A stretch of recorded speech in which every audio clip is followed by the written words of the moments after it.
Post office विभाग वित्तीय लेन-देन के साथ बचत के मामलों में भी प्रचलित है, क्योंकि यहाँ पर अपनी आय को सुरक्षित रूप से निवेश करने के लिए कई सारे विकल्प जोड़े गए हैं। आपको बता दें कि पोस्ट ऑफिस में निवेश करने पर अन्य जगह की तुलना पर अच्छा खासा ब्याज भी दिया जाता है। इस विभाग में बच्चों से लेकर युवा, महिलाओं तथा वृद्ध व्यक्तियों के नाम पर तक जो है निवेश करने के लिए बचत खाते की सुविधा दी गई है। निवेशक जो है अपनी इच्छा अनुसार या अपने निवेश अनुसार किसी भी स्कीम में अकाउंट ओपन करवा सकते हैं।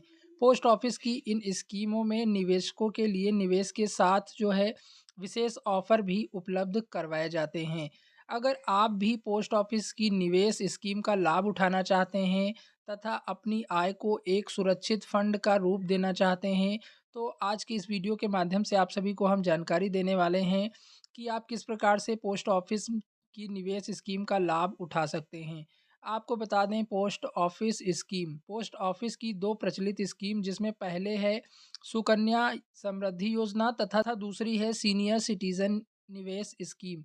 यह दोनों ही निवेश स्कीम अपने आप में बेहद ही विशेष हैं तथा करोड़ करोड़ की संख्या में निवेशक इन स्कीम में निवेश कर रहे हैं। इस स्कीम में जो है निवेश करने के लिए पोस्ट ऑफिस में प्रत्यक्ष रूप से खाता खुलवाने ज़रूरी होते हैं।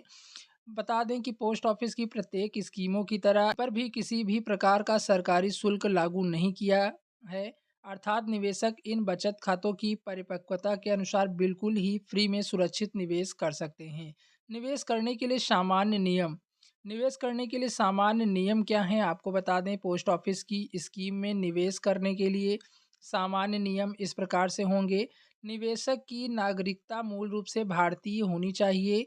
जिस व्यक्ति के नाम पर खाता ओपन होता है उसकी जो है प्रत्यक्ष उपलब्धता जरूरी है। आवेदक के पास खाता संचालन हेतु आय का कोई मासिक या वार्षिक जरिया होना चाहिए। दोनों स्कीम के निवेश संबंधी नियम पोस्ट ऑफिस में विस्तारित रूप से जान सकते हैं। सीनियर सिटीजन सुकन्या समृद्धि योजना विवरण। सुकन्या समृद्धि योजना के अंतर्गत मुख्य रूप से बेटियों के नाम पर खाता खोले जाते हैं, जिनकी बचत की परिपक्वता अधिकतम 15 वर्ष तक होती है। इस खाते का संचालन आमतौर पर अभिभावक के लिए करना होता है, जिसकी बचत राशि न्यूनतम 250 रुपये तथा अधिकतम जो है 1.5 लाख रुपए तक का वार्षिक है। इस स्कीम में अभिभावक अपनी दो बेटियों के नाम पर विवाह तथा शिक्षा इत्यादि कार्यों के लिए बचत कर सकता है। इसके अलावा सीनियर सिटीजन स्कीम में किसी भी प्रकार की विशेष नियमावली को लागू नहीं किया गया है। अर्थात इस स्कीम में कोई भी व्यक्ति अपनी इच्छानुसार सामान्य नियम एवं निर्देशों के आधार पर बचत कर सकता है। पोस्ट ऑफिस स्कीम के लाभ क्या हैं, आपको बता दें। पोस्ट ऑफिस स्कीम में बचत करने पर निवेशक आय का हिस्सा सुरक्षित रख सकते हैं।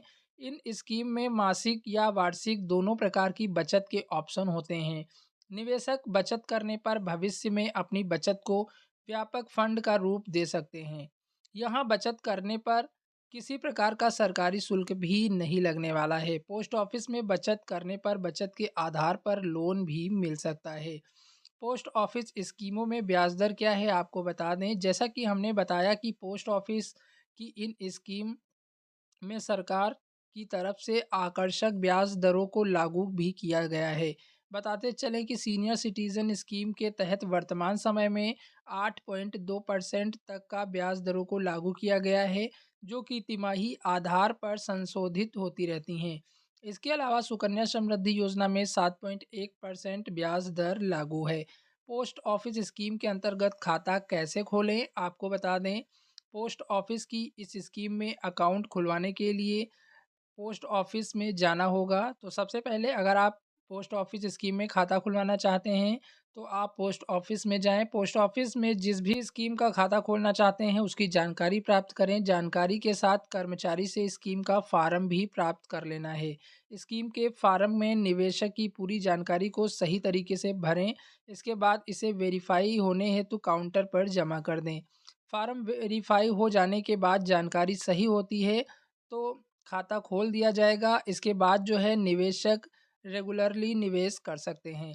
तो दोस्तों, जानकारी कैसी लगी? जानकारी अच्छी लगी वीडियो को लाइक करिएगा। चैनल पे आप हमारे नए हैं, चैनल को सब्सक्राइब करें। मिलते हैं नेक्स्ट वीडियो में, तब तक के लिए टाटा बाय बाय, जय हिंद।